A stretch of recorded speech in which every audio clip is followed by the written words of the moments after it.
For most of human history, visiting a doctor made you more likely to die.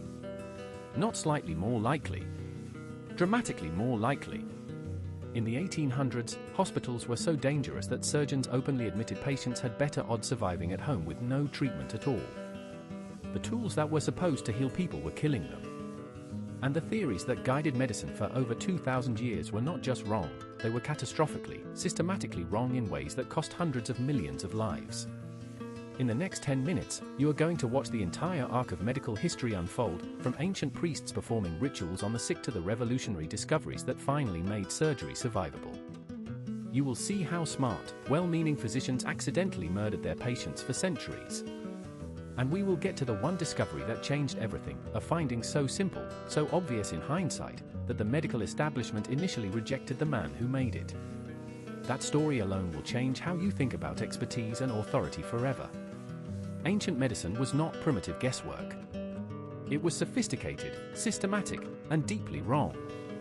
The Egyptians practiced medicine as early as 3000 BCE, and their Edwin Smith papyrus from around 1600 BCE describes over 40 surgical cases with remarkable clinical detail, including descriptions of brain injuries, fractures, and wounds. Egyptian physicians could set broken bones and suture wounds. They were genuine observers. But they also believed that disease was caused by supernatural forces, demonic possession, and the wrath of gods. Treatment meant appeasing those forces through ritual alongside physical care. Ancient Greece shifted the framework. Hippocrates, working around 400 BCE, argued that disease had natural causes, not divine ones. This was a revolution in thinking. His followers developed the theory of four humors: blood, phlegm, yellow bile, and black bile. Health was balance. Disease was imbalance.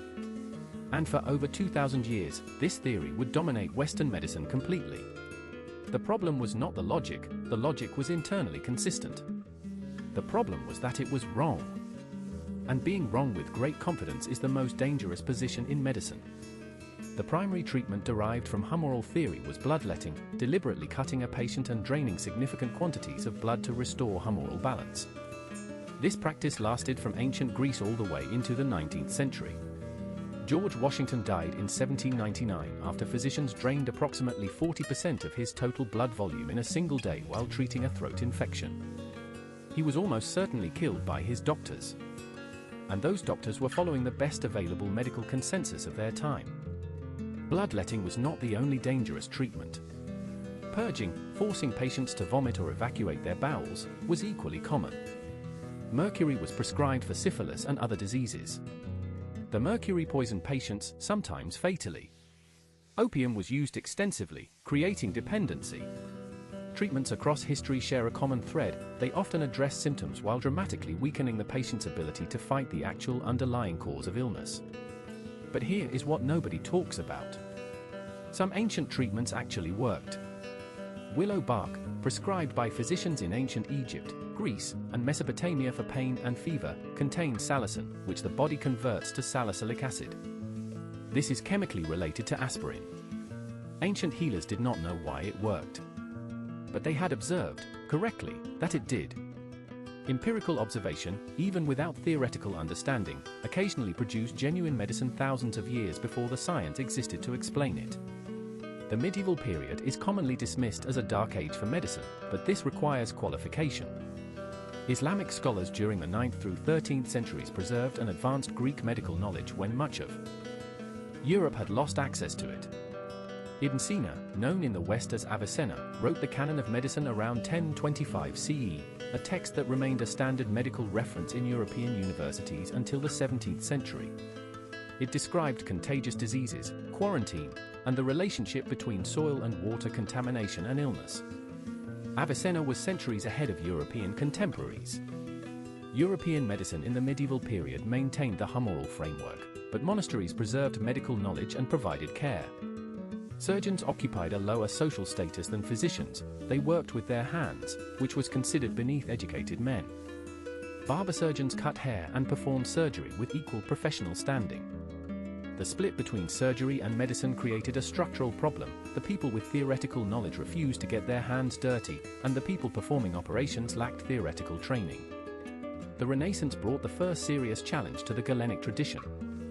Andreas Vesalius, a Flemish anatomist, began performing his own dissections in the 1530s rather than reading Galen while an assistant operated. What he found was alarming. Galen, whose anatomical work had been considered authoritative for over 1,000 years, had been wrong about basic human anatomy. Galen had largely dissected animals, not humans, and extrapolated incorrectly. Vesalius published De Humani Corporis Fabrica in 1543, providing the first accurate large-scale description of human anatomy based on direct observation. He was attacked viciously by the medical establishment for contradicting Galen. William Harvey, in 1628, demonstrated that blood circulates continuously through the body, pumped by the heart. This was not merely a correction to humoral theory. It was a foundational demolition.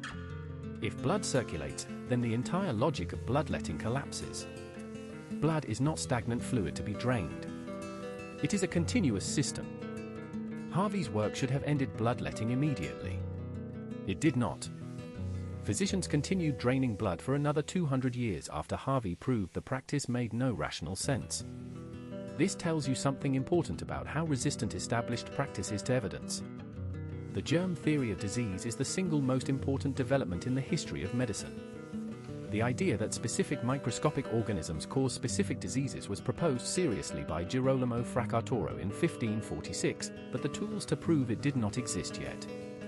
Antony van Leeuwenhoek's development of the microscope in the 1670s made microorganisms visible for the first time. But the conceptual leap from seeing microorganisms to understanding that they cause disease took another 2 centuries.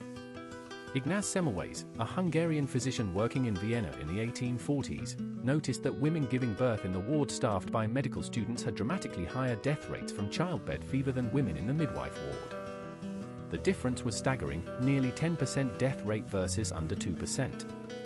He identified the cause: medical students were coming directly from performing autopsies to delivering babies without washing their hands. He implemented mandatory hand washing with chlorinated lime solution. Death rates dropped to under 2% almost immediately. The medical establishment rejected his findings, refused to accept that physicians could be responsible for patient deaths, and eventually had him committed to a mental institution.